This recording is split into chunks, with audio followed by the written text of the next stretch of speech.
So now we're recording, and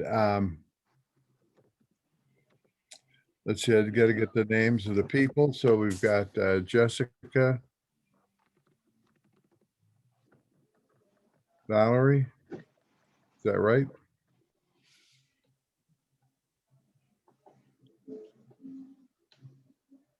Or you got, is Salvador there? No. Okay, so it's you.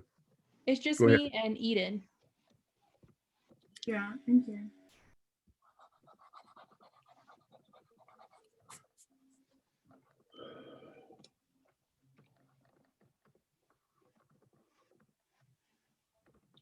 I got Shirley. All right, just a second.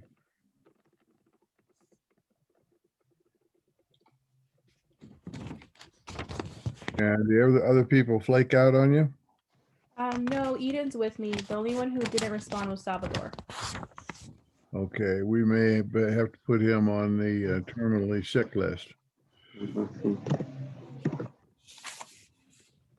So that now you're all set. Okay. Thank you for your indulgence with me. Okay, so hello everyone. My name is Shirley, and I'm going to be presenting my presentation with Eden. So today we're going to talk about, can you say what your strategy is? And if you can say what your strategy is, can you say it in 35 words or less? So the essence of this article explains what it takes to have a successful business strategy. And in order to have a successful strategy, there needs to be clarity and precision. And this characteristic of having a strategy is sometimes rare or hard to find. Therefore, we're going to be explaining what are those three components you need, which will help you create a successful strategy for your business. So first of all, I'd like to talk about why it's so important to have a business strategy. First of all, it helps differentiate your business. And second, it also aligns behavior. It will make it a lot easier for your staff and yourself to understand what your endpoint will be, because when the strategy is clear, the decision making is easier. So the three components that make up the strategy are first objective, scope, and advantage. And I'm going to be actually speaking of objective with you guys.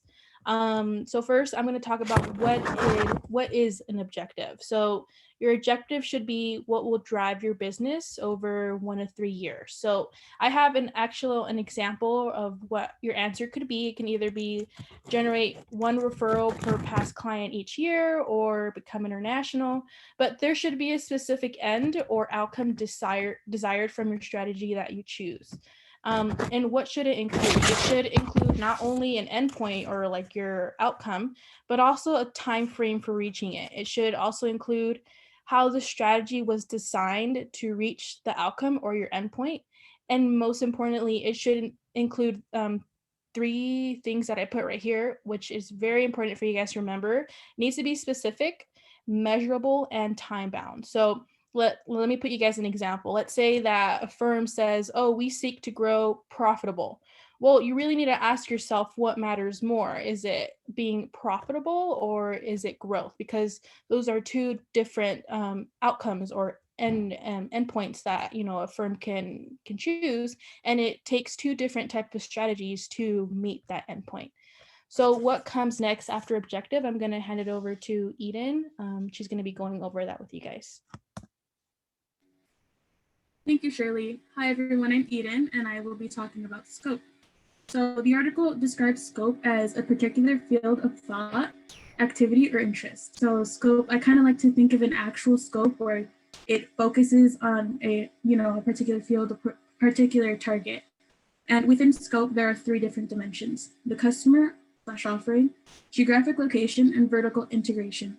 Customer/offering will often focus on what type of customer you are trying to attract, whether it be customers with families, single people, older people, younger people, and things of that same nature. Geographic location is also another factor, another dimension of scope, which can obviously mean, different locations where you want to focus on having your business, not only having your business, not only actual places like retail stores, but also like where you want to actually create your product. Vertical integration goes into speaking about like for example, I like to think of a company that owns a restaurant and would like to maybe integrate selling frozen foods of their brand and getting more into selling in grocery stores. Next slide, please.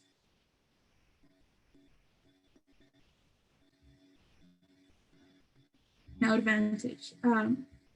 Advantage consists of two parts: defining the customer statement proposition, defining the unique activities that create customer statement proposition. So the article defines customer statement proposition as the reason why customers like your product and why your loyal customers are your loyal customers. So I hear a lot of people say that they like In-N-Out or Chick-fil-A because of the quality and the customer treatment, how well the employees treat the customer. So I guess you could say that that's their customer statement proposition. And then you have to define the unique activities that create customer statement propositions. Once again, like for example, Chick-fil-A or In-N-Out, they can define that by,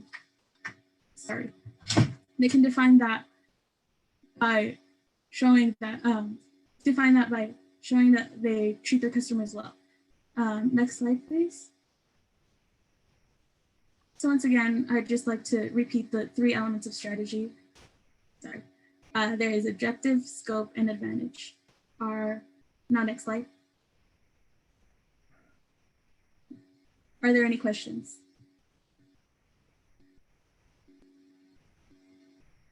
No? I got Okay. no- Well, then got that no concludes our questions. presentation. No you do? questions, but I got Oh, a couple okay. statements. Okay. That was excellent. You took the whole article. There's a lot in that article. You got it down into just a 2 or 3 salient points. You used personal examples, not just relying on what was in the text, but you could bring in something, excuse me, that you had experienced that you could put in there. So because of those things, and you had few items on the slides, which you don't want to have slide overload. And you had it well put together that way. Everything was readable by the audience. The font sizes you used were appropriate. I could follow all the way along. I could hear you. Let's see. Shirley, I think you had some papers rustling there on the table that interfered. Sometimes it kind of interfered with our hearing it, but that's no problem. Just for your reference, Okay. as you do future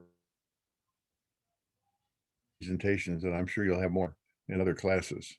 But that was very, very well done, and it really sets a high standard for everybody else to come at it. Now we're going to go back and we're going to talk about vertical integration, and I think in the next class where we get into Porter, and he talks about a value chain, and vertical integration ties in with that concept. I am a strong advocate of having objectives.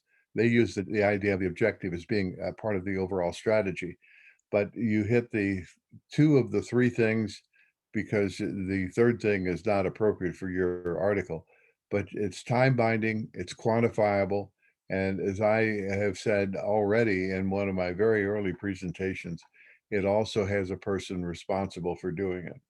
Now that was not in the case, so you probably don't even remember that I mentioned objectives, but we will come back to that again, because this is a very important thing for strategy execution, that you have to have little bite-sized pieces that you can work on. I guess that pretty well hits it all up, and I guess prove that small can be better than large, because you just had the 2 of you, and it was very well done.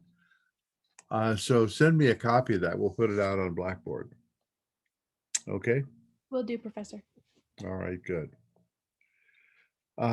Did we pick up anybody else coming in here? Let's see. I apologize, Professor. I joined a bit late. Okay, and who just joined a bit Ryan. late? Okay, good. Yeah, I was looking for you because I know that you're dependable in conversation with us, so that's good. Yeah, Sam- it's internet troubles. He had a long drive, got caught in traffic. Samuel Morphin, is he here?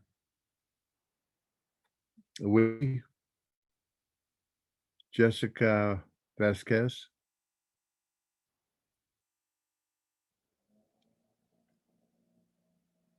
Okay, can you hear now, Eden? Yes, now I can hear. Okay.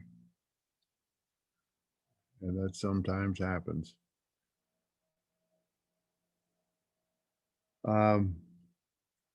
Leo Gonzalez. And Leslie Corona. All right, well, we'll go ahead. The next thing I want to do, and I'm going to spend the better part of the rest of the hour, the first hour that we have together, looking at this, is the game to date. I'm going to give you some ideas. Now, is Team B ready to go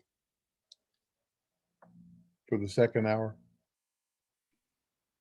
Team B as in to present? Yes. So we presented last week. Okay. Team C. Yeah, we're ready to present. Okay, good. So we'll do that, but that'll be the second hour. But I'm very impressed with the presentations that we've had because I really have given you very little insight as to how I, as an old guy who's been doing them for years, want them done. But you've hit most of all the high points that I'd like to see. Let's see, Shirley, you started right. Incidentally, you started right off by talking about that 35 words. And that is an important thing. We've got to keep things simple. And you also use the other word, clarity, which is very important as well. All right, so we're going to go take a look at, I'm going to bring up your actual reports here. And thought I was going to bring them up here.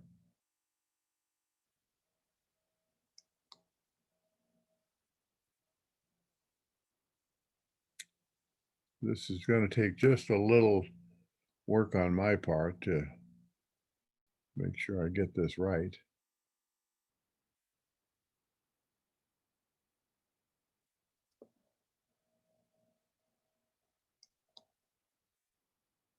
Yeah, there we go.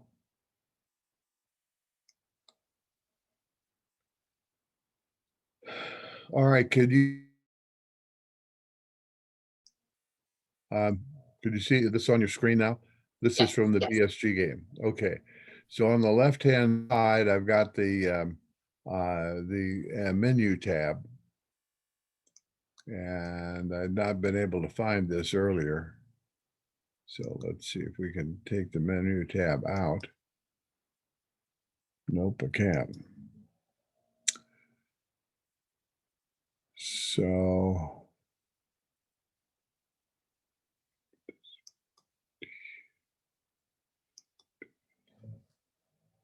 this is, I just want to make sure you understand that I have the ability to really follow you very closely. So for each team, I can see who's been on, how often they've been on, and what they're doing. So in this case, Heidi has put in 6 hours, the 2 hours for this second go round.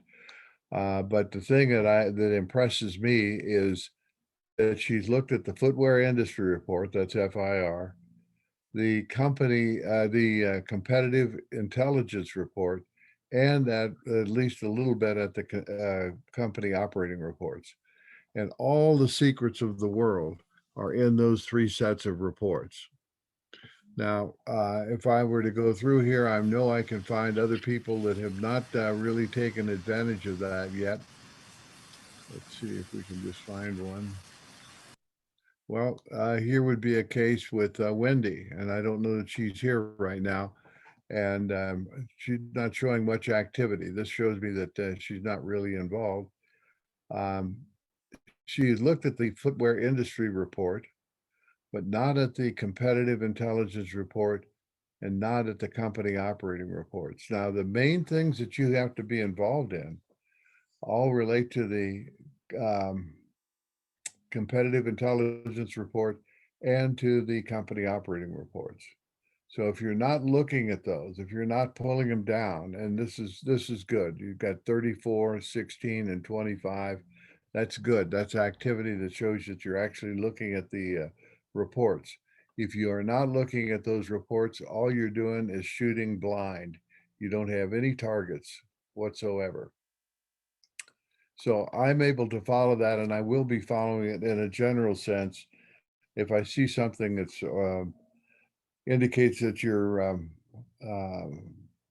falling down or just not even involved, I'm going to say something about it. We'll have to make, in the former case, we'll make a correction and get you back on target. And in the latter, we may have to ask people to leave. And I can fix most any problem that you've got. So this is the competitive intelligence report. And is this familiar to you?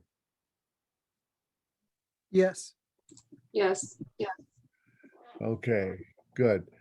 So what we want to look at is you can see across the top, it has the name, the letter of the companies from A through J. Now, I think we only have A through G as actual companies. But when I set this up, the game player or game master will not let me remove any companies until you've gone through the first two rounds, the first two trials. So I'll be able to get rid of those three other teams where there's nobody involved. Well, I guess that's only two of the teams is where nobody is involved. Is there a team H? Yes, there is a team H. So it's I and J are the two that are empty. And I will remove those after the second round. Now, as you're looking at the report, where do you start? Where do you start looking at this to begin to make your decisions for the next round? I would start at the end. See, sorry, Genesis, go ahead. Sorry, I was just gonna say, I'm gonna call my own self out. We're team E, so that negative 209 was like a giant red flag for us when we were going through this Exactly. report and picking what our decisions were gonna be for year 12. So the negative, the loss due to stockouts was where my eyes first went. Who was that just said that? Genesis? Who was talking? Okay, good, Genesis. And that's an excellent observation. That's the first place I look as well. Because what that means is if you've got that negative, it means that you spent money advertising and all you did was advertise for somebody else because you didn't have stock on the shelf. So the game automatically went to another player. You went in to buy the Air Jordans, they didn't have them, so you said, I'll take a pair of Adidas. I'm not going to walk out without shoes. So it's a lost opportunity. And Genesis, if you look at that line, do you see over on the right-hand side the thing that says industry average? Yes. That's a very important column because that lets you know how you're tracking with the industry as a whole. And you'll notice on that line where the yellow marks are, it's called gained loss due to stockouts. If we go all the way to the right to the industry average, it's 0. So it turned out that there was enough production, even though company B, company E, company H, and the bogus companies I and J were not able, who were not able to fulfill the demand for their product. were able to provide sales to the competition to the extent that at the end of the day, nobody walked away without a pair of shoes. So it's a lost opportunity for you all, you know, when it comes up yellow. Yep. So another thing I do is I always go to North America because that's the largest area. And I always go to the wholesale segment first. Now, why would I do that? Check on the price of the competition, how much they're selling their shoes. Okay, and who's talking? Diana. And Diana. Did you say, yeah, you did say Diana Centero. Yes, Santana. Okay. So you would be looking from the perspective of what the competition is doing? Yes. And Okay. see how that reflects on the gain and loss as well. Yeah, so this is the gain and loss tells you a lot, but we can just look at the wholesale segment and get a very good idea of what the industry is doing. Now, how much of the total sales when you start out are supposed to be or suspected to be in the wholesale segment in terms of a percentage of total volume? Well, I'll just remind you with a hint. At the beginning of the game, they say that about 15% of the sales will go through internet. And during the course of the game, even without any activity on your part, the total volume of internet sales will go up from 15 up to about 20. But you can stimulate it far beyond that by aggressive marketing in wholesale or in internet. And I've told you about how one time we had a game where nobody had the courage to build any factories. They didn't want to take on any debt. And their volume for the entire world that they were working in ended up being about 80% of what the volume and one of the highly aggressive classes did.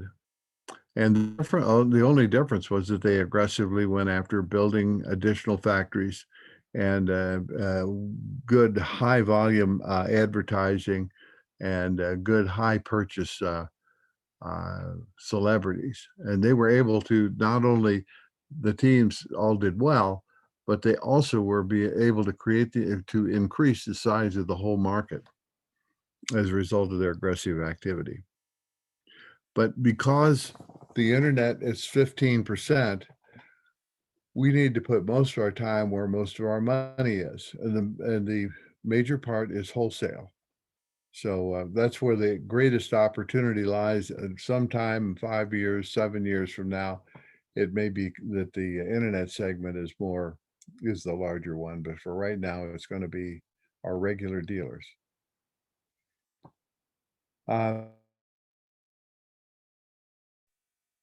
Team E, you also, Genesis, you also dropped your SQ rating. And in the wholesale segment, that's the second line. You know why you did that? Well, it's kind of, I'm trying to figure that out because we did do production improvements that were supposed to increase the SQ rating. So that I'm still not sure why that happened. Okay, now you could also directly invest in the SQ rating. Because essentially what that is R&D, and they got a lab that does styling work to see what people like. And by investing in that, you can bring up your SQ rating. And Team H was at a 3.8. So they dropped it as well. In your case, Genesis, did it have any strategic significance? We didn't want to do too much expenditure on the quality of the shoes in the beginning. We wanted to see what it would be like if we didn't invest too much in that on the front end. And now I'm seeing that maybe that's not the best strategy, because we don't want to have to decrease quality and then jeopardize the SQ rating and then have to reinvest through other like production. I forget the exact word, but there's like a production thing that you can do to increase your SQ rating that costs money also. So Mhm. I think reassessing that for when it's an actual decision one is what we're gonna have to do. And now you ended up with 9.8% of the market, if I look at the bottom line on the wholesale segment. Yeah. Which is very good. I mean, you were able to maintain yourself pretty well. Now, TMH, and we'll go to that in a minute, has a couple of other problems that have caused them to be a little lower. But you were able to, Genesis, you would have been able to more than carry your position had you had that extra 209,000 pairs of shoes available for the trade. Yeah. Well, and that's just North America. So going through the other countries, we were at a loss, like a lot higher than other places, but we had a giant surplus in Latin America. So just redistributing where we're pushing the pairs based on where the demand is something that we're doing for year 12. Okay, so if we go down and look at Latin America, everybody was a little short and you were in good shape. You were able to take advantage of the other players that didn't have enough shoes. So you came out very well on that. Yeah, I don't like having giant fluxes either way, because if you go to Europe, Africa, I think we're minus 600 something there. And so I don't want to be having giant variances in one place and Yeah. and the other, you know. Okay, well, it looks like you're getting some learning data. And Yeah. all of the answers are in these reports. And let's just take a look at finally at Asia Pacific. And without looking at that, I would think that you would have done pretty well, because they're good producers, they're low cost, and they can absorb everything in their own market, but we'll see how you allocated it here. So you ended up over allocating. Probably part of that went to Latin America. Yeah. And as a result, you did end up in a negative position there. But overall, you look pretty good. Now, let's go back to North America. And who is team H? I'm in Team H. And is that And Blake, okay? So what were you doing? Because you dropped your SQ rating a little more, but you also had a lower price. yeah, so we were going for low cost, high volume. So we figured it was a lot of money to maintain the SQ rating. So Mhm. we could save money on the SQ rating, increase production, and then hopefully bulk it up. So if you see, like, we figured that North America would not buy our lower guard shoe. So we put more in Asia Pacific and other markets that I think would accept Okay, the so lower quality. Okay, but if you go with the low cost, low price, there is a place for everybody there, if they have a good consistent support strategy or support execution for the strategy itself. And we also utilize private label to get some cash as well. Okay, so let's go down and take a look at that. Now, I've said that with private, you really did give them a lot of business. Yeah, well, I figured we were in the red on our cash, and it would be good to get some cash in our pocket so we weren't so far in the hole as far as the balance sheet. Mm-hmm. Well, and we have to worry about the balance sheet, because ultimately the banker's going to call our loans if we don't worry about it. And so I figured at first it was more important to have a solid balance sheet as well as a solid, what do you call it, a solid credit score. As long as you can build that up, you can hopefully pull the money out or get a loan at a lower rate to alleviate some of the And balance I sheet. heard the first one, Blake, that you said, but I didn't hear the second one. They said that you want a strong balance sheet. Yeah, so a And strong balance sheet and a high credit score.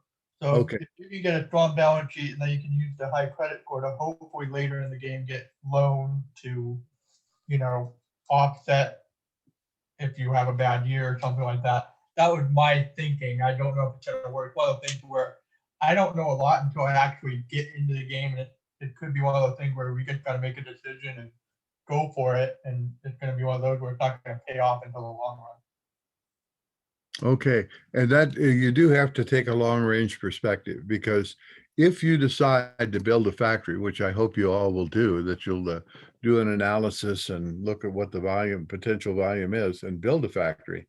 If you do that, your credit rating will go down because you're stretching yourself out. But you've got to do that stretching out in order to build the factory so that you can get the volume later on. Yeah, so, yeah, it was one of the things where when we first jumped in, there's so many different ways that we could go. So it's basically, we have a plan, but we know what we're doing. We just don't know if it's the right decision, but that's kind of the whole point. Yeah, and yeah, that's what we want to learn on these two decisions. And you have some interesting numbers overall, that first decision. I want to go down, I want to go, let's see, look at your pricing. The average price is $49.15. The ABCD was ABC, was number D looking at a differentiated product? So we weren't looking to differentiate. We were actually looking to close off the number of products. Our thought was we would specifically offer a higher quality shoe for a better price. Mhm. But Okay. yeah, we were doing the opposite of Blake because we raised the SQ rating, raised the price, and did all in Asia Pacific. So I think that we kind of screwed you, mate. Well, it looks like I like the amount that you're putting into advertising. You got 17 million in there, Mm-hmm. as opposed to the average. If you look over on the right, average is 10.7. But I know that advertising will keep your dealers happy, and it'll also goose sales. Now, I have indicated before that one of the really important things is the number of retail outlets you have, and that's about halfway down on this report. You'll see retailer support and then retail outlets. And everybody in North America started out with 1,000, and you were neither able to screw it up enough or to show off your skill level enough to change that this round. But if you look at that tonight, after you get your results back, you're going to find that some of you will have gained some dealers and some will have lost. But the more you can look at a dealer as though it's a salesman out in the field. And the more salesmen in the field you've got, the more sales you're likely to make. So we want to keep it, we want to keep those retailers supported.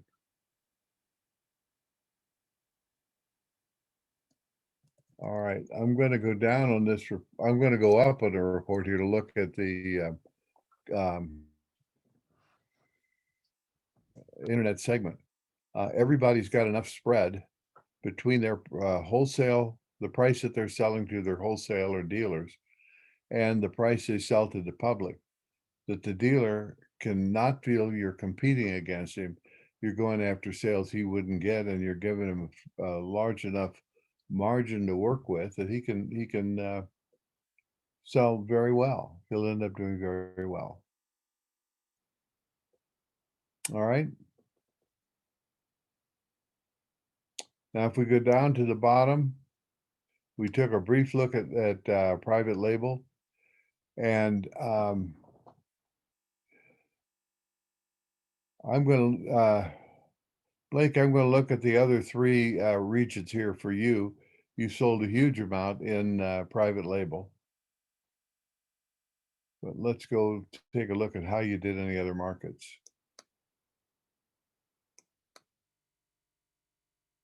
Okay, you did pretty well, and didn't have too bad a out of stock condition, but you did pretty well in the private label part.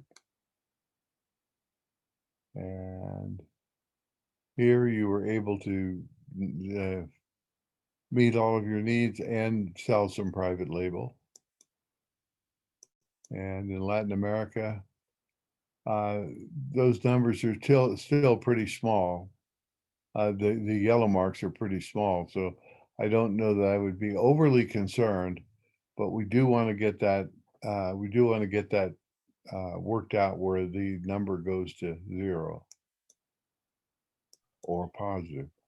Yeah, I Now, think going- it's really hard to hit it 0. I think 0 is hitting the lottery, and then getting like there's like a certain margin. I think it says when you're playing the game, like it'll tell you how much you're above or below, and it'll warn you if you're outside of like nominal range. Well, in this case, it did get to 0 in terms of satisfying the needs of every customer that wanted to buy something. That's now that green bar. Yeah, that's a bullseye on a very big target. Yeah. And it should come out because it's doing the allocating of the overages in the places where there was a shortfall.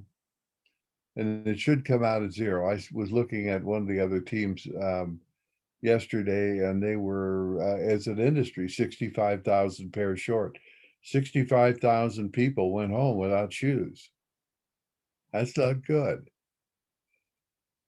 In the private label section, though, Blake, you sold at $32 a share, and I think you were very judicious in what you did.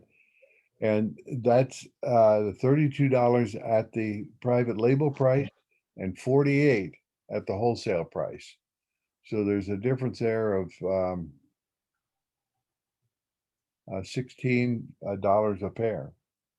Figured there's no way we were going to get anywhere near wholesale for private label. That's kind of the whole point, right? Private label, you dump off your stock that you're not going to be able to sell and at least get some cash on your balance sheet. Yeah, but what I did not understand the first 3 or 4 years I played this game, if you don't make the shoes for the private label buyer until you get a contract. So you don't have to worry about, geez, I put out there a million pairs and he didn't buy it, and I got a million pairs in my inventory because you never made them. Well, that's what I thought too, because like you don't really actually say you're selling the private label. You just put in a price that you would offer it to private label, and then I'm assuming when the results come, that's when you find out if you were to offer the best price or not. Yeah, and whether you're going to get to put together the overtime work that you might need to fulfill that contract.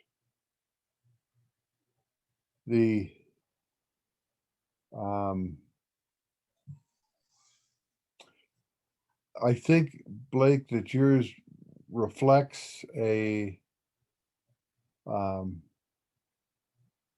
desire to fill up the factory. And that's what we always want to do. But we want to keep watching the private label as though it's for idle capacity.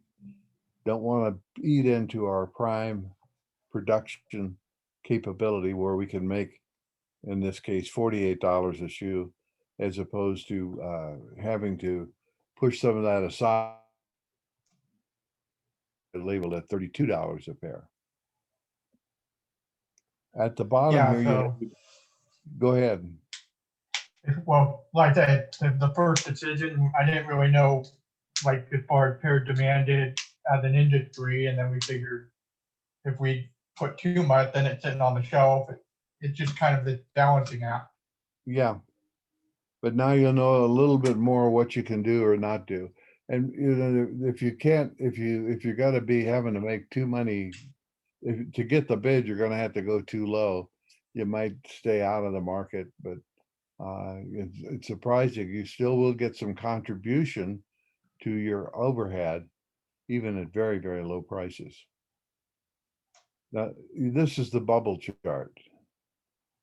And I'm going to go up and look at A here.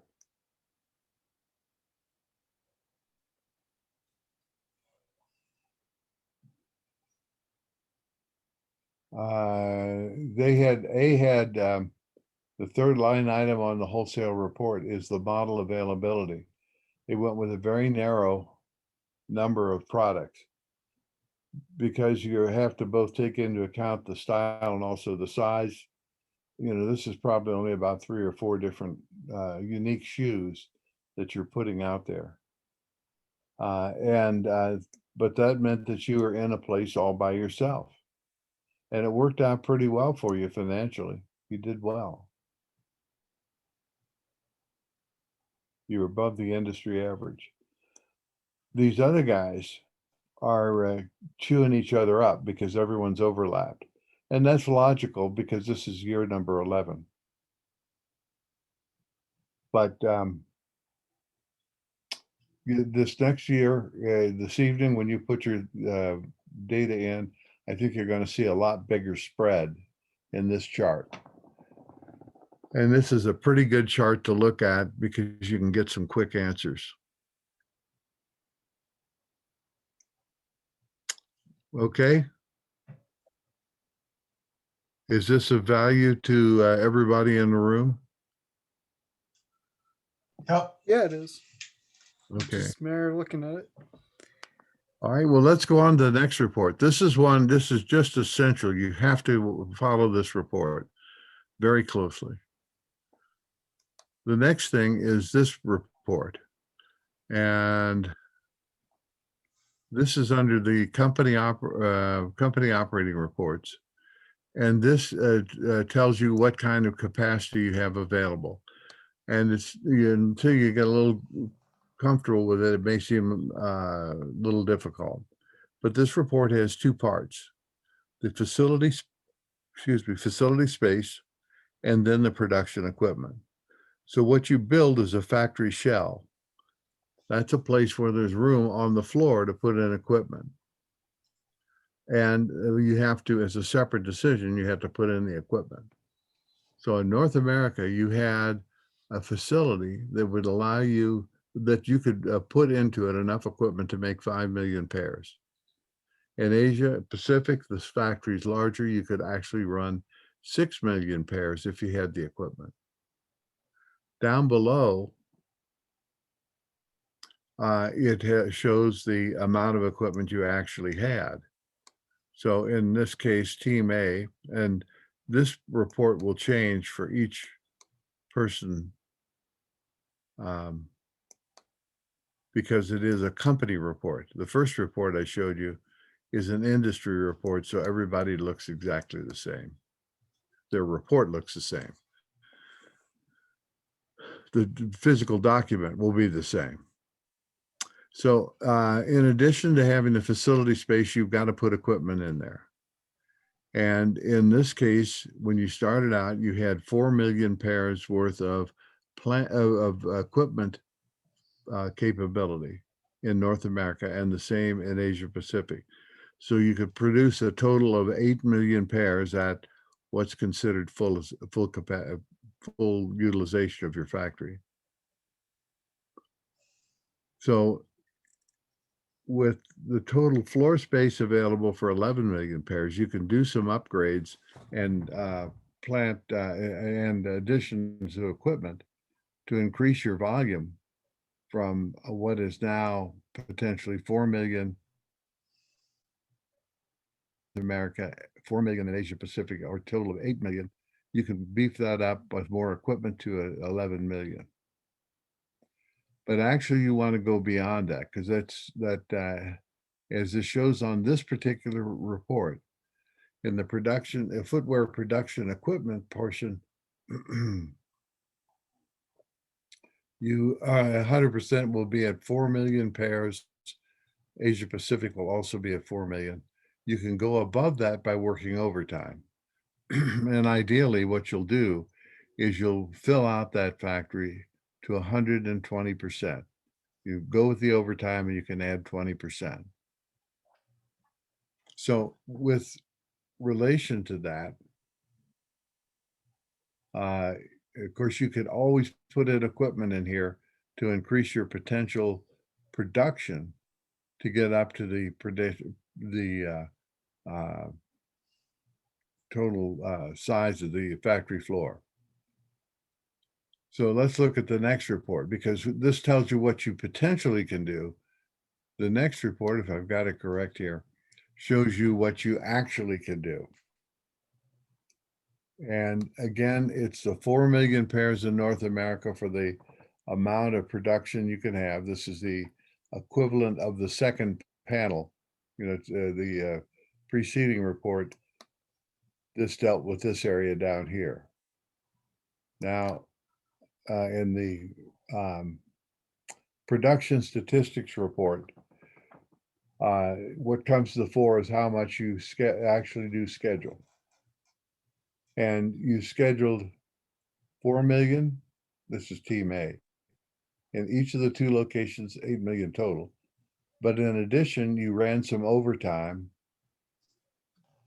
and that gives you another 400,000 pairs. But you had to throw away some stuff, and I'll bet your rejected pairs is lower than anybody else's. You lost 542,000. Do you know why I'm saying that? And I have not looked at the report, so I don't know whether I'm right or not. But you know why I would estimate that your reject rate is the lowest?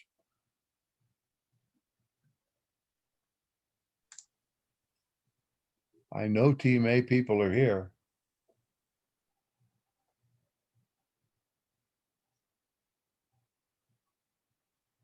No, Professor, I have no idea. Okay, because, let's go up and take a look. Because you have the narrowest product line. So you have less time that you have to stop the factory to make a changeover from one size shoe to another. And every time you change the equipment, you get lost time, effectively a lost time charge of the factory. Everyone's still got to be there, but they're not doing anything. And then when you start up, you end up with the first few pairs are not going to come out right, and so they're going to get thrown away. And then at the end of the run, when you get ready to change over the next time, you got a few shoes left over that they're not matched pairs, or they're just some scraps left over that you didn't get a chance to run into a pair of shoes. Told the other class that when I was quite young, one morning, I didn't want to wake my wife up when I went to work, and so I went over to the closet to get out my shoes, and it was dark and didn't turn on the light. And I had two pair of shoes that were exactly the same except for the color. And so I put on my pair of shoes, and when I got to work, I was riding up the elevator to my office. I looked down and I had on a brown shoe and a black shoe. And that's kind of what you can end up with in one of these production runs when you get to the end of the run. The good thing about that was I had another pair at home that were exactly the same, so I could mix and match with that. But let's take a look. I said you would have the lowest reject rate, and of course that is we probably have to do a little percentage calculations. But let's see what Team B had. It actually says 6.5% for Where Red they, now it's 7.7. Just right above your cursor. where is that, Brian? So right above your cursor, there's another box. It says branded P label 7.7 0.0. Okay, all right. So that was what the reject rate. So at A, it was 6.5, B 7.7, C 7.5, D 6.9, still the best Team A. E 7.5, F 8.6, G 7.8, H 8.4, and then I and J really don't count because they were not it's still higher. They were zombie companies. But So, yeah, good job, company. what's that? Let's say good job, company. Yeah. So, but that's probably the reason is because you had a narrower product line. Now you're going to pay a price for that because the wholesale dealer likes to have more kinds of shoes. So it's a trade-off between how much reject you got versus how much sales you'll get. But that turned out to be a pretty good number for you. So the other thing that you can look at here is that by working overtime, you are actually able to get up in company A to 116% of capacity. And we can take a look just at what the other companies have done.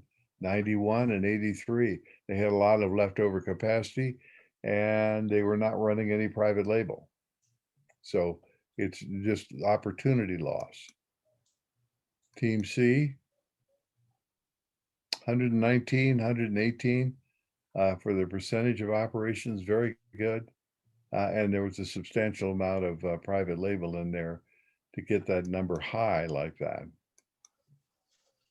116, 113, again, going over the 100% mark.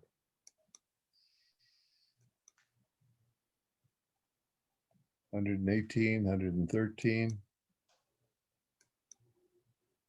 $112, $117.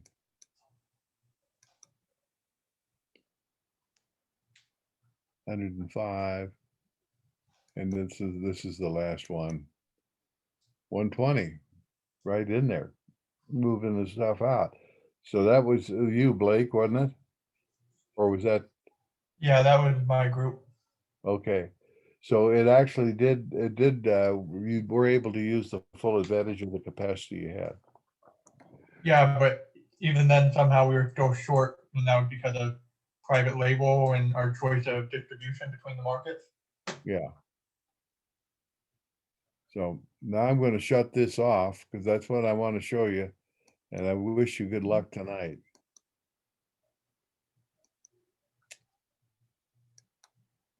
And I understand what your student said about waiting for the decision to come through and then checking.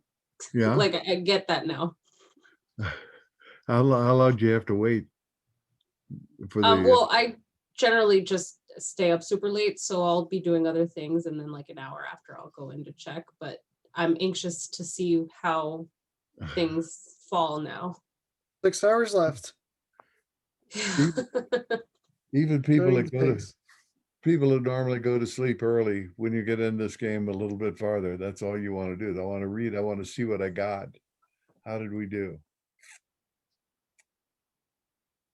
So we'll stop the sharing here. And Team C, you're ready to go. Yes, And sir. you need to take a break here. I don't need to take a break. Does anybody else?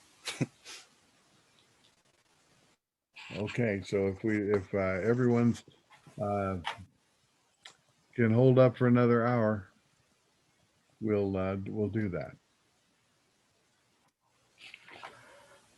Okay. Good afternoon, class. My name is Carson Lennox, and my group member Naomi and I will be discussing Leadership That Gets Results by Daniel Goleman. Okay, so if you ask a group or a person what should leaders do, and if they have experience, odds are they're going to say the leader's singular job is to get results. This answer made Daniel ask which type of leadership behavior produces the most results, which led to the creation of these different leadership styles. Recent research has found 6 distinct leadership styles, each springing from different components of emotional intelligence. These 6 being coercive, authoritative, affiliate, democratic, pace setting, and coaching styles.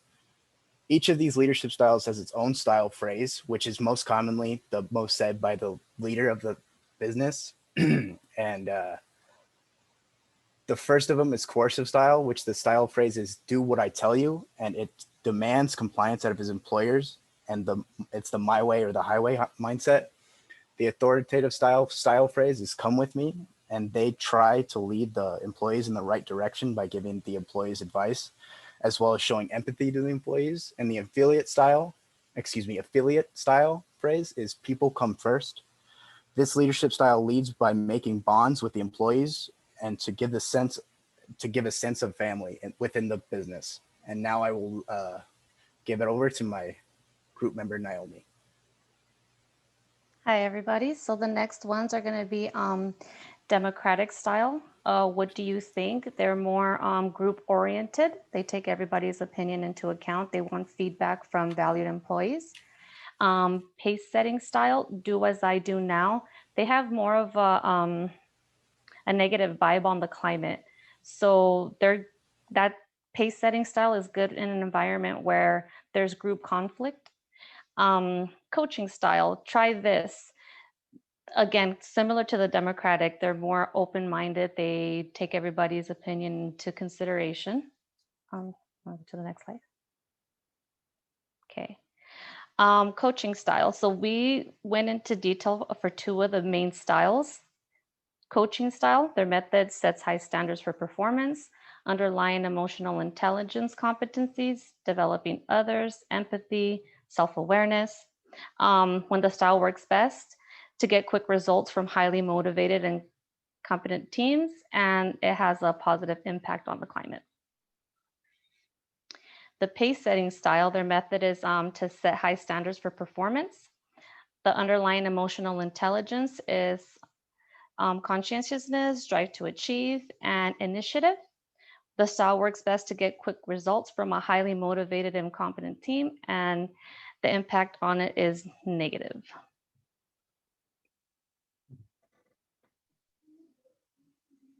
I think that was it, right? Yeah. Why is the impact negative? Because you're setting the high standards? Hang on, I think that might have been a typo. Give me a second.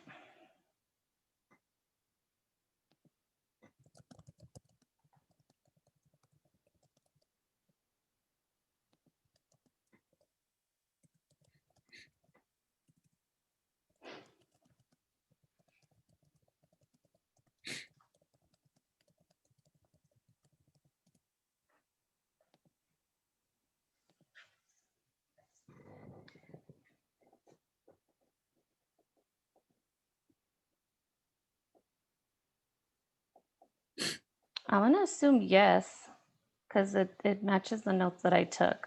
Okay, good. Well, that's fine. That would be what I would think. Um, and I really liked the fact that you took a long article, said we're going to look at two things. And the thing that you need to add at the end, Naomi, is if you like what you saw, get a copy of the article because all of the others are equally valuable. Okay. And that's the easiest way to take a big bulk of information. This is for all of you. Take a big bulk of information. You can cut it down to size by picking a couple of important points and then saying, we've tried to whet your appetite. Take it from there and go get the article. And I do recommend that all of you get each of the articles I've recommended to you. They're all available for free, and it's a great library to build because these are all things that you're going to use as business executives when you go out in the field. Let's see. There was one other thing I was going to say, but it was just something that was additive. Oh, this article represents the hottest topic in management today. This is what everybody is talking about. What is the appropriate leadership style? And one of the hot topics within that is empathy, being able to identify with people, and also showing your personal weakness, the being vulnerable in the management situation. Being human. Very well done. Very well done. Thank you, Professor. Yes, thank you. Thank you for doing that for us. So I'm going to go right into, I'd like to get a copy of that if you send me a copy of your slides. Will do. And then I'm going to go right ahead because I've got something else to work on here with you.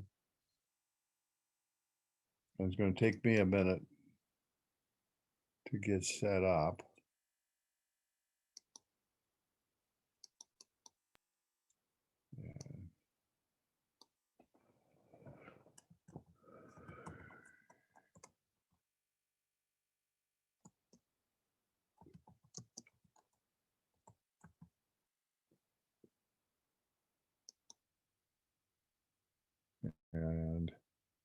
Let's see if I got the right stuff here. Writing. Bear with me, you get 5 seconds of junk. It's not that easy, but Grammarly can help. This sentence is grammatically correct.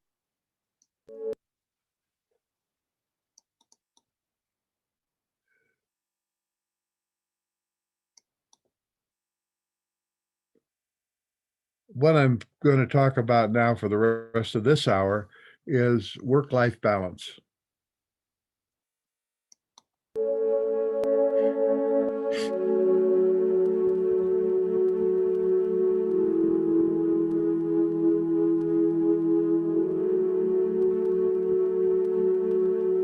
I read a study yesterday. It said that last year, more than half of us actually chose not to take our full vacations from our jobs. Question: don't you think it's crazy that so many of us go into work even when we don't need to be there? Times we could be on the beach buried in sand or traveling the earth. We spend it in the office, traveling from desk to desk, buried in paperwork. See, in this chaotic world, everything goes so fast. We're so busy, seems like everyone's middle name is multitask.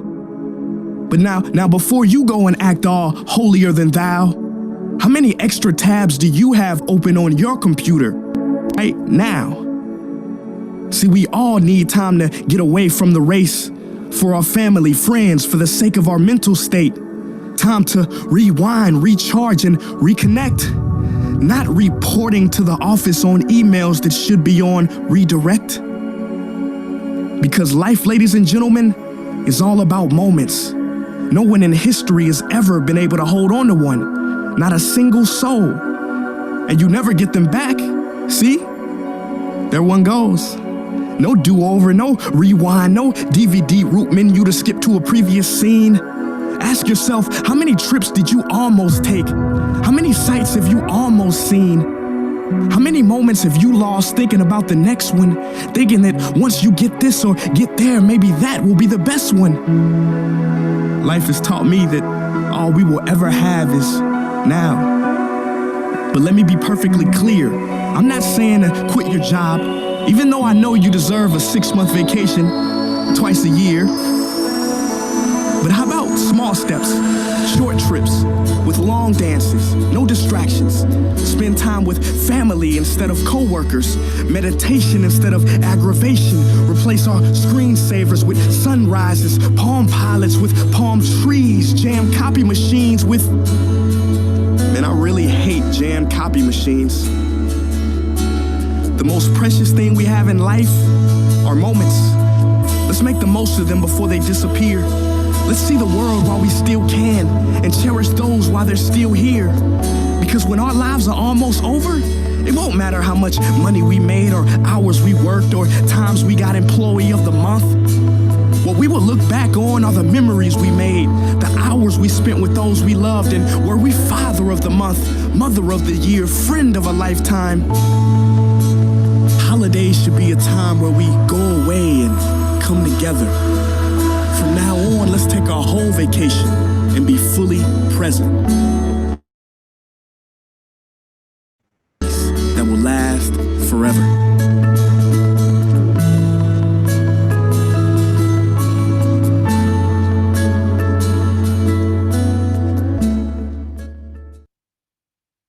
Writing is a way of contributing to the political climate and saying something meaningful, because not all of us are going to run for office. I'm never going to run for office. My past is filthy. Writing is such a great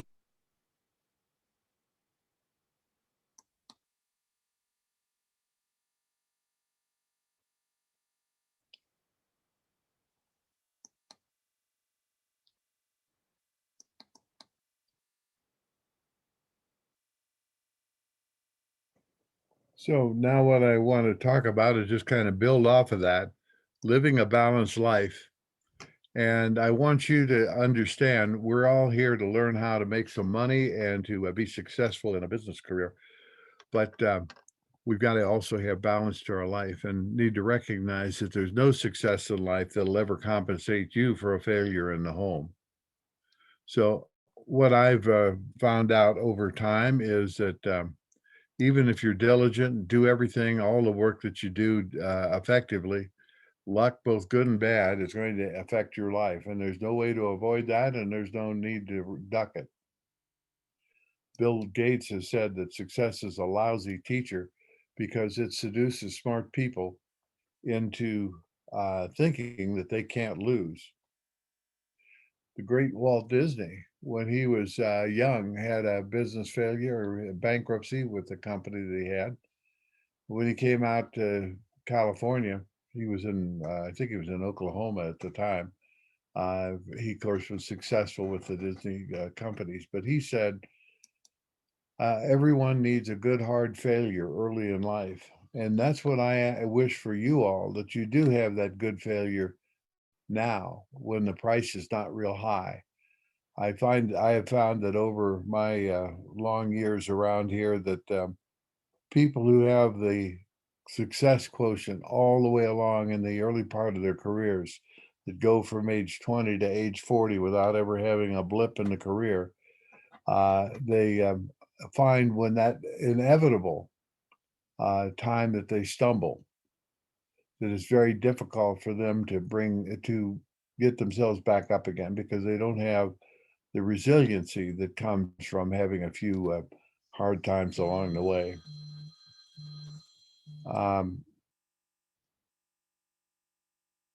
Nelson Mandela told us that we don't measure, and other people have said this as well, we don't measure a man's worth by how many times he falls, but by how many times he gets back up again. And I am going to end up being short on time. But I want to tell you about my grandson, because my grandson is a kid that has stubbed his toe and failed at virtually everything that he's tried. He's got severe dyslexia and other kinds of learning disabilities. He's a smart kid, but he has trouble with the learning aspect of it. And what he's done is always get back up. One time I was giving a talk to a group from China, and it was a group that was talking about how you handle kids that have irregular learning skills. So they were gracious enough to invite my grandson in to tell them what he did. And they said, "What do you do when you fail?" He said, "Well, you just get up and try again." And I've never seen anyone who is so willing to get up and try again no matter what happens. And he went to Mater Dei, and I'm sure you know that that's a tough school. And at the end of his career there, he was selected for the John Wooden Award, and that is an all-around person that not only has leadership skills and great personality, but good grades. He was able to get his grades up high enough to do well, but he ended up being a four-year letterman, both there and in college in water polo, and just is bound for success because he's got the ability to bounce back under all circumstances. I'm very proud of him, and he's now up in Chico and with the fire department, and I'm sure will have an absolutely stellar career with them.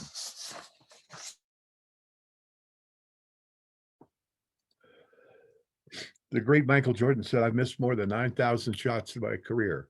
I've lost almost 300 games. 26 times I've been trusted to take the game-winning shot and missed. I failed over and over and over again in my life, and that's why I succeed." Well, you're going to find as you get along in your career, the time may come when you want to get involved in your own business, or you've got a deal you want to put together, and it just always seems to elude you. You can't quite get it together. Well, don't worry about that, because there's going to be other opportunities. I've found the deal of a lifetime comes along about once a week. So if it doesn't work out the first time, give it a shot the next time. There was a survey that was done of people who were 95 years old, and they were asked, what would you do differently if you had your life to live over again? And while there were a variety of different ideas that came up from that, they tended to cluster around three different areas.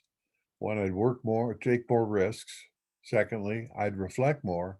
And thirdly, I'd be doing some things that would live on after I'm gone. So let's take a look at those. And the first one was taking risks. And I guess the question for you is, are you one of those timid souls who will tiptoe through life to arrive safely at death? Or like the crew of the Starship Enterprise, are you willing to go boldly where no man has gone before? I have a thought on that, Professor. Yes. Just before we move on, I was actually talking to my husband about that, like the whole taking risk thing. And I think that it's good in theory, but if I don't know that if unless you're set up in a place where you have the ability to maybe go down a path, like let's say if he wanted to try a different job, I'm working full time, so he has that cushion to where he can. But there's people who are maybe like the only people who, like, it's a one income household, so maybe that person doesn't have the room to take risks. You know what I mean? And each of us have to set up our own threshold for risks. But if you'll find that if you take no risks, you'll probably risk more than if you did take intelligent businessman's risk. And that's what we're always looking at, is intelligent businessman's risk, because that's what we're going to get paid for. And one of those risks in this game is going to be where you build a factory. Mm-hmm. And I hope that you're taking risks in this coming decision tonight. And with whom am I speaking?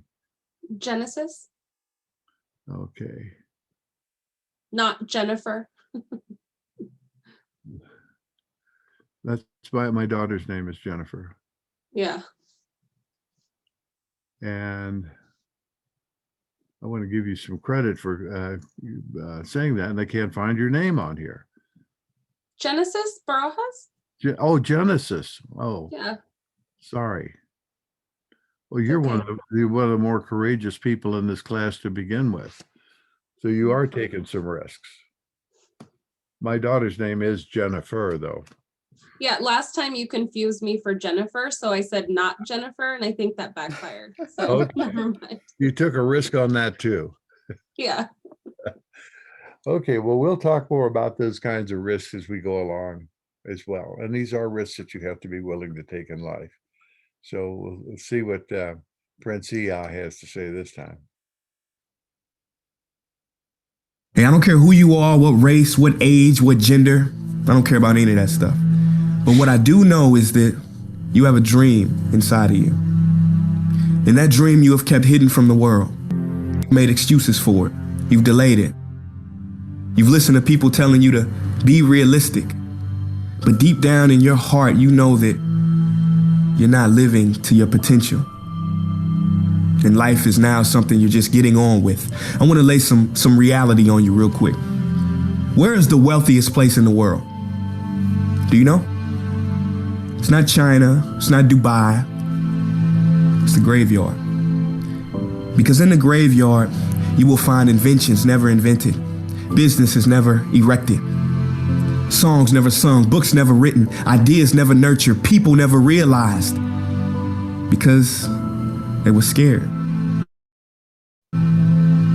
to take a risk. Scared like you. But you want to know something else? You're not in the graveyard yet. And we get one life, right?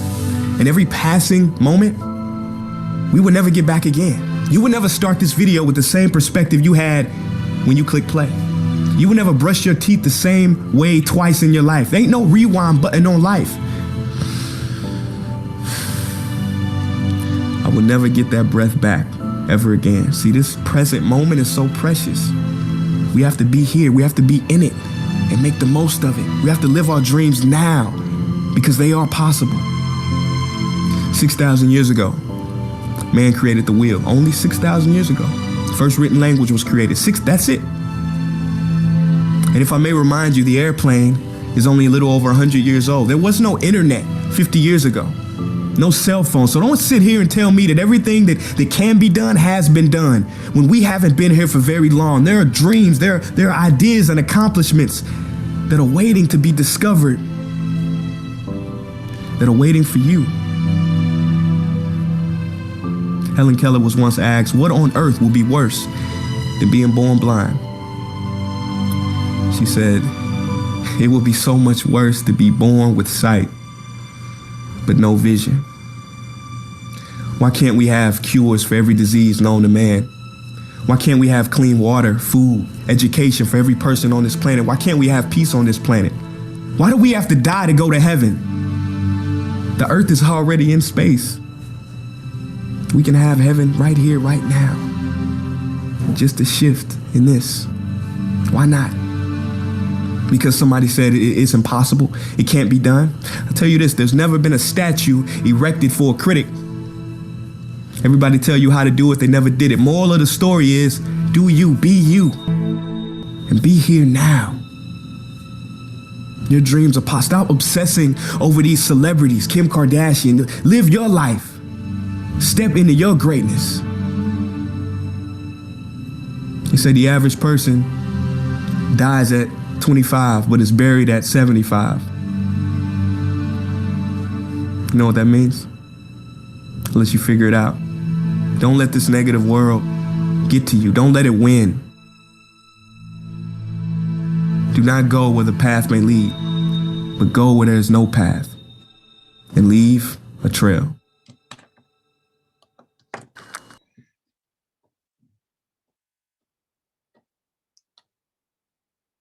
Dream you have kept hidden from the world.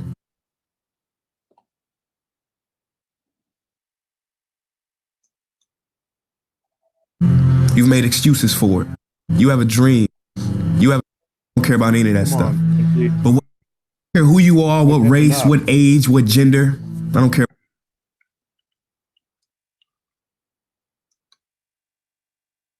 You should be able to go on from here.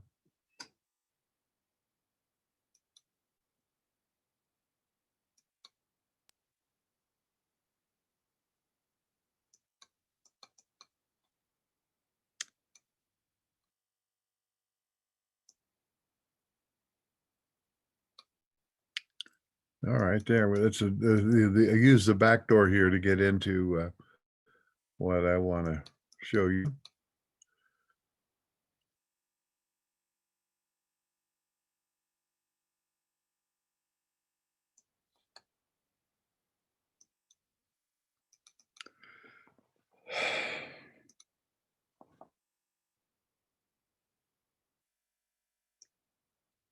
Can't believe I came back to the same place I was.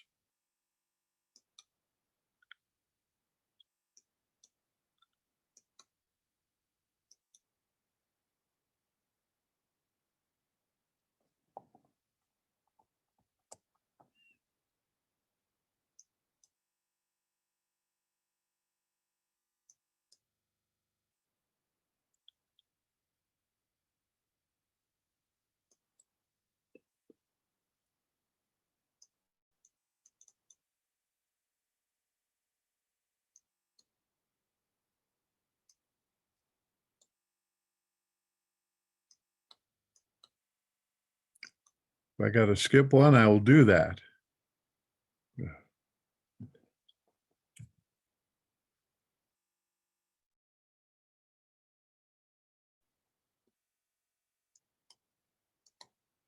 I think that what's happening is you're hitting resume slideshow, meaning it's taking you back to the original part that you were at.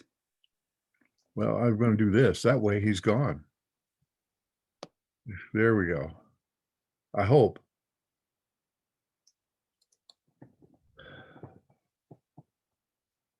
You don't know how frustrating this is because I am a person that likes to have everything just work exactly right. So during the first period of a man's life, Genesis, the greatest danger is not to take the risk. And the great one, Wayne Gretzky, reminds us that you miss 100% of the shots you never take. And there was a wise man that had once, and it's not me, but there was a wise man that said that leadership is about taking risks. And if your life is free of failure, and you will be facing failures in your life, you aren't much of a leader. Take no risks and you risk more than ever. Well, the second thing that those people did was to talk about reflecting, spending some time to stop and smell the roses. And I am going to skip this slide because there's a long story associated with it, and I don't have enough time. But what it relates to is that when you get older, you want to live so that when your children think about fairness and honesty, honor and integrity, they'll think about you. Many years ago, I went to a Promise Keepers event at the Coliseum. It was about 20 years ago now. Promise Keepers is an organization that tries to get men to convince men to keep their promises, not only to one another as their men friends, but also with their wife or their sweetheart. I was at this convention. There were 75,000 Christian men there at the Coliseum, and they had a bunch of world-class speakers who talked for 2 days. And it was just a great thing. I don't remember what any of them said. I don't remember any of their names. In fact, what I'm going to tell you about is a man who I know what his life story is or what he did for a living, but I don't even remember his name. And he was the president of the Moody Bible Institute, and he had been called upon to go on a mission trip to Africa and one of the war-torn countries over there, where it was a high-risk situation for even his very life to go there. And he and his wife had talked about it, and his wife took him out to the airport and dropped him off, and he did go on the adventure to Africa. But as his wife pulled away from the curb, her son was in the car with him, and he started crying. And the mother said, "Well, why are you crying?" And he said, "Well, if Daddy doesn't come home, who will wrestle with me on the floor?" And that is a very profound question, and certainly is of more significance in the life of us as parents than virtually anything else that we'll ever be able to do in our working lives. You see, 100 years from now, it won't matter how large your bank account was, what sort of house you lived in, what kind of car you drove. However, the world will be different because of the influence that each of you will have on the life of a child. Albert Einstein says only a life that's lived for others is worthwhile. And the great John Wooden, after whom that Wooden award was named that my grandson won, and he got a $5,000 scholarship with that, incidentally, as well, said this. He said, you can't live a perfect day without doing something for someone who'll never be able to repay you. The third thing that those elderly people said was that they would do something that would live on after they were dead. And the question for you is, which is more important, the titles that we earn, the awards that we earn, or the testimony that our lives live? You see, when the day you were born, you were the only person that was crying and everyone else was happy. But one day, not too distant, you're going to die, and they're going to graveyard and drop you in a hole, put dirt in your face, and then everyone's going to go back to the church and have potato salad. And the question is, will you be the only one who's smiling while everyone else is crying? And the answer to that question will be a function of not the titles you earned or carried, but the testimony that your life lived, the testimony of how it affected other people. Back in 1972, 74, we went through the agony of Watergate. And you all are so young, you probably don't know anything about that other than maybe the name of the hotel where it took place, the Watergate Hotel in Washington, D.C. But President Nixon, who was from here in California, who was paranoid. He certainly was a character flaw for him, but he was so paranoid that he would lose his reelection that he permitted people to go into the Watergate Hotel where the Democratic Party kept their strategy information, steal the strategy notebooks from their offices. And then when he was confronted, President Nixon lied as to whether said he had not known anything about this. Well, it turned out that he was keeping tapes so that, and presidents all do this nowadays. They want to make sure that when the records go out and get recorded for their time in office, all of the information will be there, and nobody can say, well, I didn't agree with the president on that, because he'll have him on tape. But in this case, he was the one on tape, and when confronted with it, he was forced to resign. They ended up with a large inquiry after that. And the interesting thing is that so many of the people that were in that administration, Nixon's administration, were young people about the same age, maybe a couple years older than you all are. And they were from USC and UCLA. There were people from other places as well, but all these young people went there with the highest minded desire to do well, and ended up having their careers crash around them. One of them was a guy named Jeb Stuart Magruder, and he was from Virginia. He was not from out here, but they called him up before the committee to explain what had happened.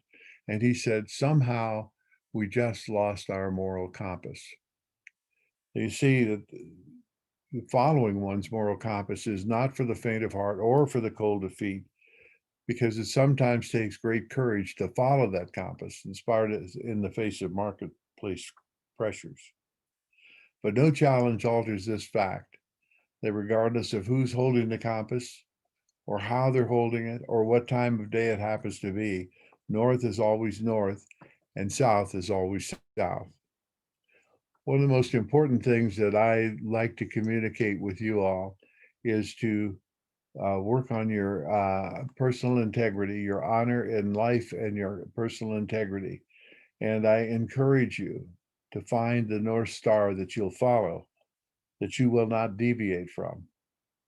And you can go out and find that North Star in the heavens, of course, because you just go to the Big Dipper, which is probably the most easily recognizable thing in the heavens, and find where the lip of the cup is, where the water would come out if you tip the cup, and the two stars that make that portion of the dipper point directly at the North Star. What I would encourage you to do is to establish that for your life, the point that will describe the price of your honor. And I realize that I'm sitting here at 78 years old.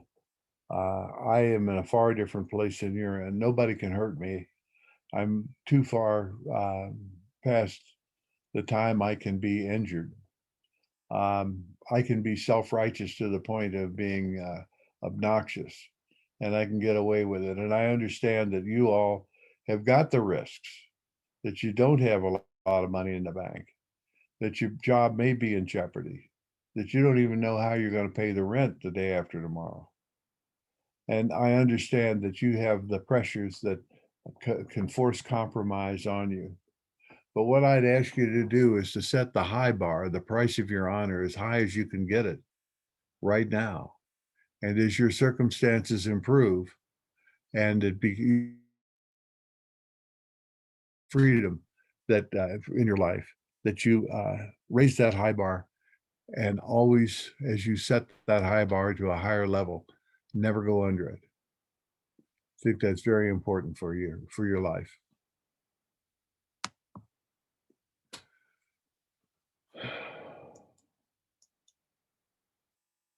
There's a man named Tony Campolo, who's a Christian apologist, an excellent speaker, professor at a college back in Pennsylvania.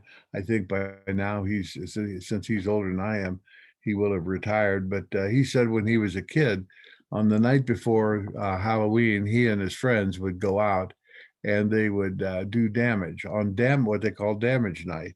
And nobody, I've only had one student ever knew what that was, and all the times I've asked if they knew what damage night was about.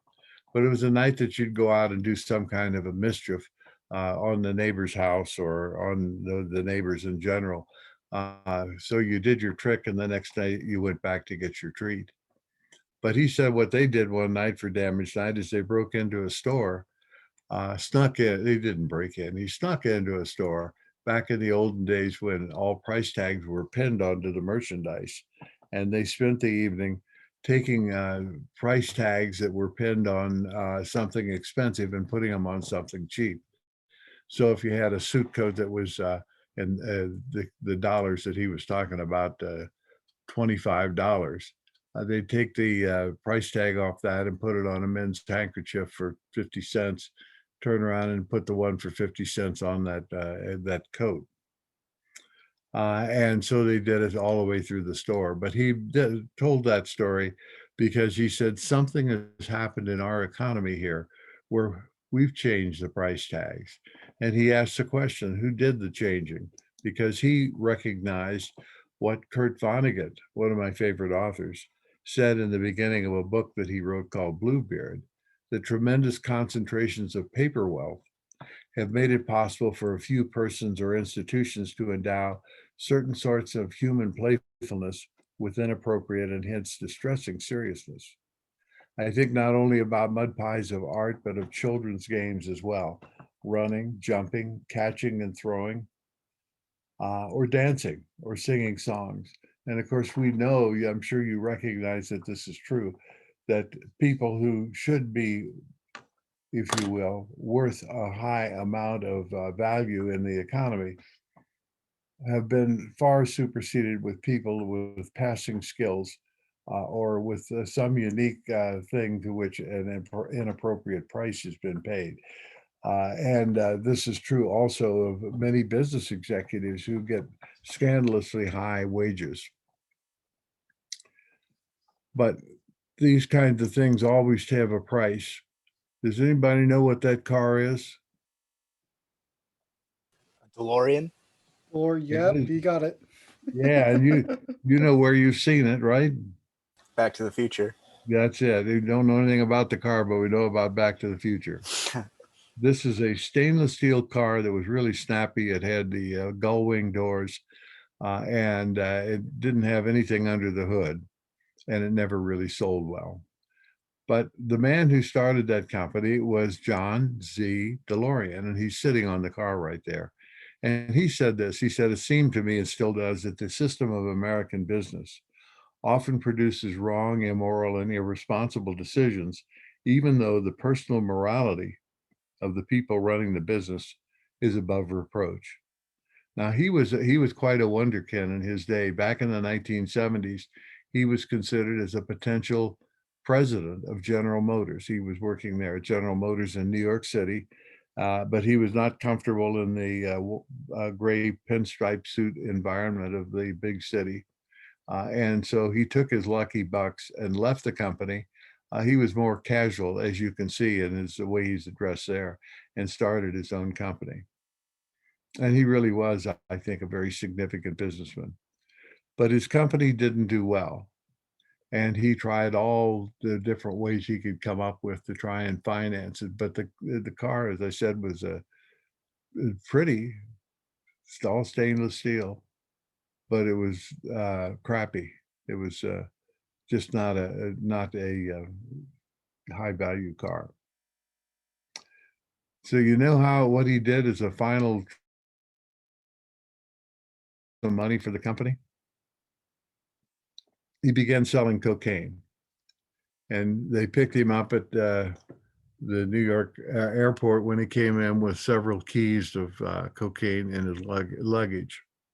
And that ended the company. He was able to save enough lucky bucks when it went into bankruptcy to be able to keep from going to prison. But there was a lot of loss involved. This is his wife. Her name is Christina Ferrara. And that back in the 80s, late 70s, 80s, she was a newscaster in LA. So he lost her, he lost her 2 children, twin sons, lost his business, lost his reputation, but at least he stayed out of prison.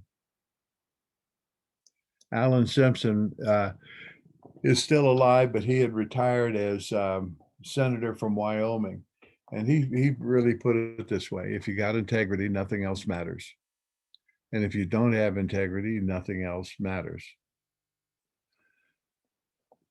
So as we go along in our career, forget about who finishes first and who finishes last, because decent and honorable people finish the race and their lives in grand style and with respect. And that's what you want to be able to do. I hope that's what you want to be able to do. So let's talk a little bit about ethics and integrity, and then I'll let you go home. If you want to understand a man, don't just listen to what he says, but watch what he does. And ethics is all about the challenge of doing the right thing, even when it costs us more than we want to pay. And there is going to come a time, perhaps already has come a time, when it won't pay you to tell the truth. And as part of your growing up and part of your becoming a responsible graduate of this school, are you preparing yourself to tell the truth anyway? The book of Psalms always has a bunch of things in there that are very helpful for our lives. And one of them describes a test of a righteous man. And this happens to be from the Living Bible. But it says that a righteous man is one who keeps his promise even if it ruins him. And I would hope that each of us would have the courage to tell the truth, even if it ruins him. We're watching right now as the days go by, we're watching the issue in New York where the governor is having trouble passing that test. In a very sticky situation he's allowed himself to get into. And everybody will take advantage of his distress too, I might add.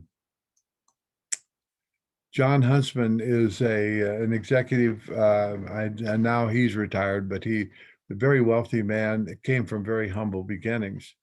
And he said that how ironic that the most educated and industrialized nations seem to have the most troublesome time with the universal values of integrity. And I want you all to have those values. Anything I can do to encourage you to put integrity as among the very highest values you can have. Tell you about John 2 and David's son, then show a short film clip, and then you'll be able to go home. John 2 and David's son were born in China and Taiwan. Came here to this country, and after several years of working around and having some success in business, but not getting to share in the big profits that the companies they work for made, set up their own company down in Fountain Valley. It's Kingston Technology. And everybody, all of you know who they are because you use their product all the time. They were the ones that came up with the plug-in flash drives.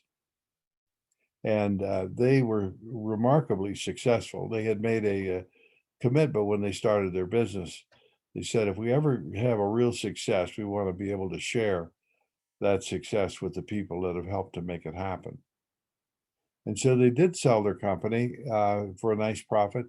After about 6 years of operating, they sold it to SoftBank in Japan for $2 billion. That was big money. 500 million in stock that they carried back, and they got $1.5 billion in cash. And of that, they took 300 million and gave it to those 200 employees. Something they said that they would never, that they had no reason, that those employees had no reason to expect it.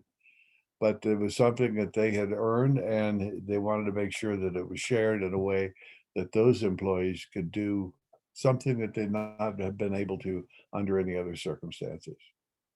Well, sometimes when you do good, you end up doing very well. And what happened was that 3 years later, SoftBank got into some financial difficulty and ended up selling the whole company back to Tu and Son for $500 million. So they ended up buying it back for a fourth of what they'd gotten for it. And of course, they still ended up well ahead after their sharing of the profits that they'd made. Does anybody know who that is? That picture? You don't, I'm sure you don't know the name of the man I've got there, but you know who that is in the picture? Don Quixote. That's right. Yeah, we have a lot of people with a Hispanic background, and that would be one of the proudest pieces of literature ever created in any country. It's a wonderful, wonderful story about a man who was crazy but was committed only to doing good things, no matter what the cost was. Well, Aaron Feuerstein is not Hispanic by background, but he has an interesting story.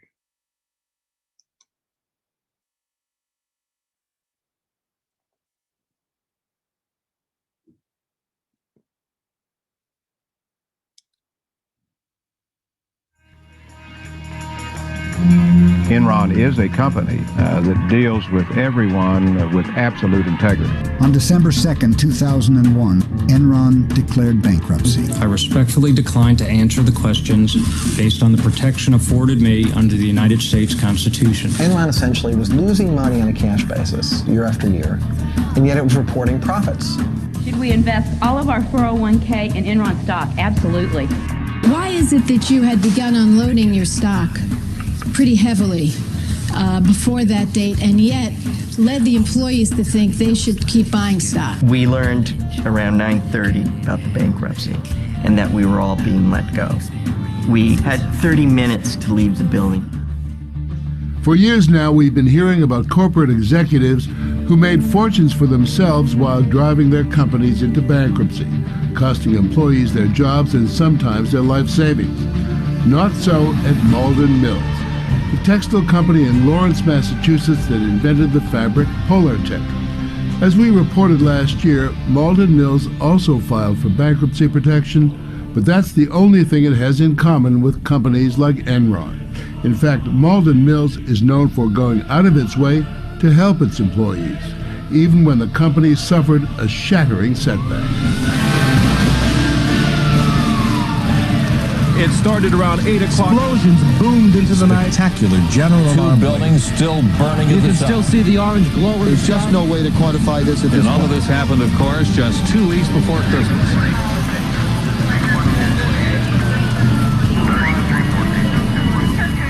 The fire that broke out at Malden Mills in the winter of '95 was the largest fire Massachusetts had seen for a century. No one was killed, but the town was devastated. Malden Mills was one of the few large employers in a town that was already in desperate straits. By morning, just about all that remained of the mill was ashes. As you watched the place burn, what was going through your mind? The only thing that went through my mind was, how can I possibly recreate it? Aaron Feuerstein is the owner of Malden Mills. He's 76, the third generation of his family to run the mill. I was proud of the family business and I wanted to keep that alive and I wanted that to survive. But I also felt the responsibility for all my employees to take care of them, to give them jobs.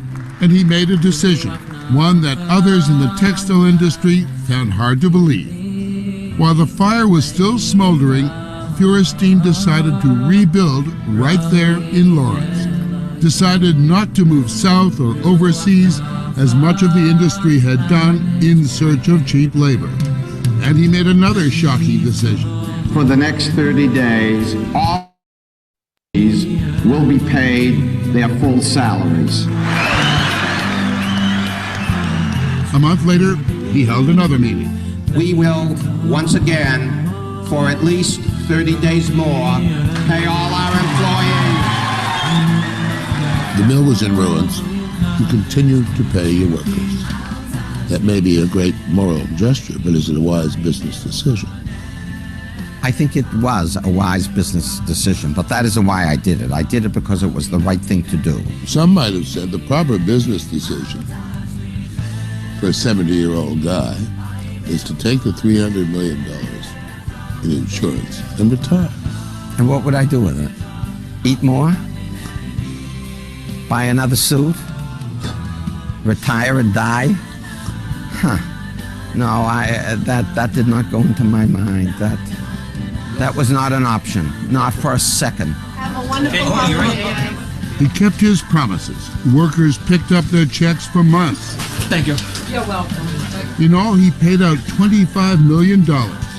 Aaron Feuerstein became known as the Mensch of Malden Mills, a businessman who seemed to care more about his workers than about his net worth. You became a hero for simply doing the right thing is a terrible commentary on the business world. Yes, it is. That at the time in America of the greatest prosperity, the god of money has taken over to an extreme. To what degree is your faith, your religion, responsible for this idea of the moral businessman? I think it plays a big role. For guidance, he turns to the Torah, the book of Jewish law. V'lo sashok socher, you are not permitted to oppress the working man because he's poor and he's needy amongst your brethren and amongst the non-Jew in your community. What's going to be on your tombstone?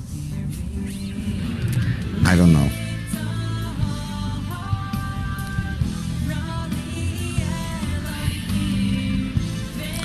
Hopefully it'll be he done his damnedest, you know, that I don't give up and I try to do the right thing.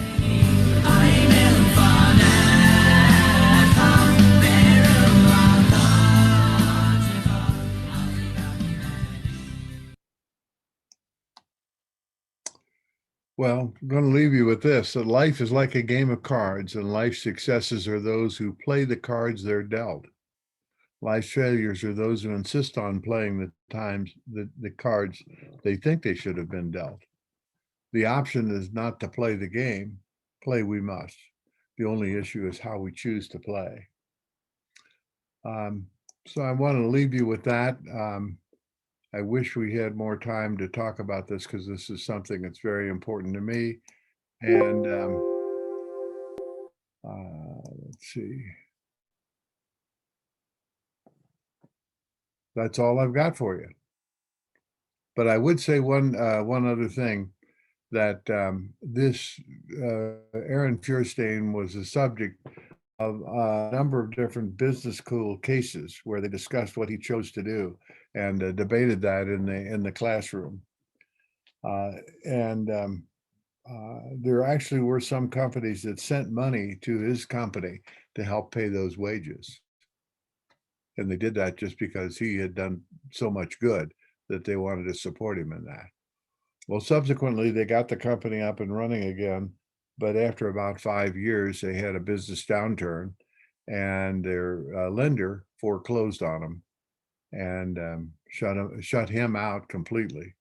I think he's still alive, but he paid a very heady price for what he wanted to do that was the right thing as he saw it. And I don't think there's, in fact, he was in that interview, he had just been through that bankruptcy. So he would have done the same thing again.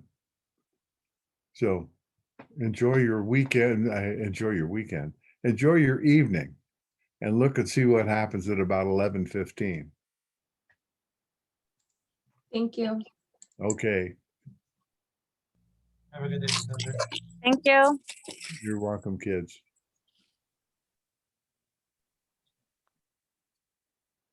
So, Group A presented tonight. That's about all I missed for the first 15 minutes. I was late. What's that now? I apologize. Can you not hear me? I can hear you now. You froze up for a minute. So you're ready for the decision tonight, right? That you're asking what's due tonight? No, Group A presented tonight. That's all I missed for the first 15 minutes that I was late. Uh-huh. Okay. Okay, I got you marked in. I just wanted to check and make sure there wasn't anything that I missed, like assignments or Oh, you advice. miss, and whenever I'm talking, you're missing, and if you're not there, you're missing. I do have a couple assignments. I think I got those in there before I got on the screen with you, but there's a couple of reading assignments for the next 2 or 3 weeks. Okay. And I'll- Lumascape will be next week. Thank you for letting me know. I'll definitely make sure I read that at the very least. Do All go beyond reading it, because you can be actively involved in the debate. It's a binary kind of a decision. I'll And see what. you just have to take a position. Yes, sir. All right. You have a good night. See you. Okay. All right. Excuse me. We'll see you next week. All right then. Take care.